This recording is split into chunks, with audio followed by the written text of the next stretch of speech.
அமெரிக்காவிலே இங்கர்சால் என்று சொல்லுகிற ஒரு நாத்திகவாதி இருந்தான்.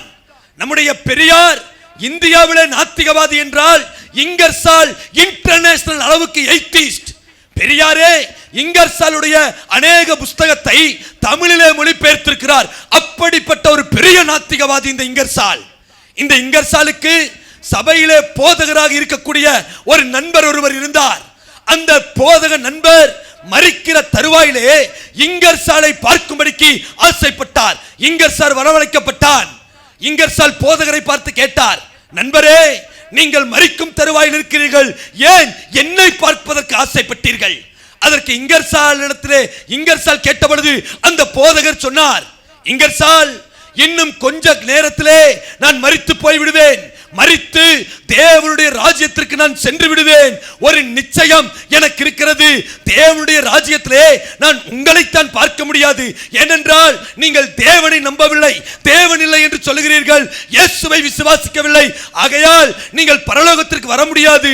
ஆகையால் தான் இப்பொழுதே உங்களை பார்த்து விட்டு போகலாம் என்று சொல்லி உங்களை வர சொன்னேன் என்று இங்கர்சாலை உணர்த்து வைக்கும்படியாக அந்த போதகர் பேசினாராம். நன்றாய் கவனியுங்கள்.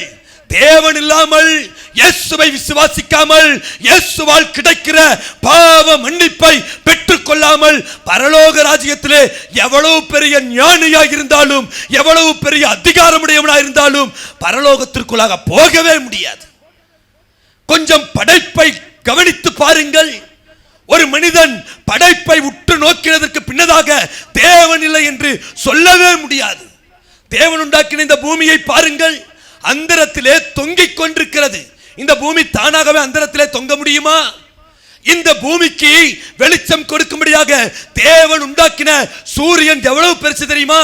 பூமியை விட 13 லட்சம் மடங்கு பெரியது சூரியன். அவ்வளவு பெரிய சூரியனை தானாகவே உண்டாக இருக்கும் என்று சொன்னால் எப்படி நம்ப முடியும்? பூமியில இருந்து சூரியனும் சந்திரனும் சரியான தூரத்திலே வைக்கப்பட்டிருக்கிறது.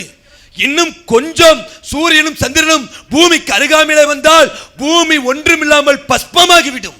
சூரியனும் சந்திரனும் அதுவே தானாக சரியான தூரத்தில் வைக்கப்பட்டிருக்கிறதா? யோசித்து பாருங்கள். இவைகளெல்லாம் ஒருவர் உண்டாக்கினார். அந்த பரிசுத்த தெய்வத்தை குறித்து வேதாகமம் சொல்கிறது, அவர்தான் காற்றையும் சிருஷ்டித்தவர். நாம் சுவாசிக்கிறோம் அல்லவா காற்று, அதையும் அவர்தான் உண்டாக்கினார். தேவன் மாத்திரம் தான் உண்டாக்கின அந்த காற்றை 2 நிமிடம் வாபஸ் வாங்கிவிட்டால் போதும், உலகத்தில் இருக்கிற அத்தனை மனிதனும் செத்து மடிய வேண்டியதுதான். இந்த மனிதனோ இதை புரிந்து கொள்ளாமல் தேவன் உண்டாக்கின காற்றை சுவாசித்துக் கொண்டு தேவன் சிருஷ்டித்த பூமியில நின்று கொண்டு தேவன் இல்லை என்று சொல்லுகிறான். இப்படிப்பட்ட மனிதர்களை வேதம் சொல்லுகிறது தேவன் இல்லை என்று மதிகெட்டவன் தன் இருதயத்திலே சொல்லிக் கொள்ளுகிறான்.